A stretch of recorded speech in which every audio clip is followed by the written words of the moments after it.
मुस्लिम आबादी को लेकर मुख्यमंत्री का बड़ा बयान सामने आया है। मुख्यमंत्री के अनुसार 2041 तक असम में हिंदू मुस्लिम आबादी बराबर हो जाएगी।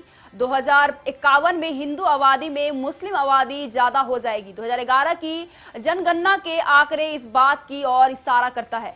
उन्होंने कहा कि मैंने यह बात जनगणना और एनआरसी के आंकड़ों के आधार पर कही है।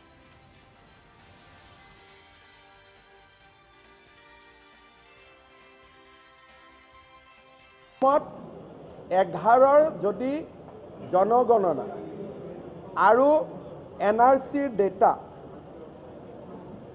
এইটুক যদি আপুনি ষ্টেটিষ্টিকেল প্ৰজেকশ্যন কৰে তেতিয়ালে 41 চনত মুছলিম আৰু হিন্দুৰ জনসংখ্যা প্ৰায় সমান হ'ব আৰু 51 চনত অসম মুছলিম মেজৰিটি দেশ হ'ব।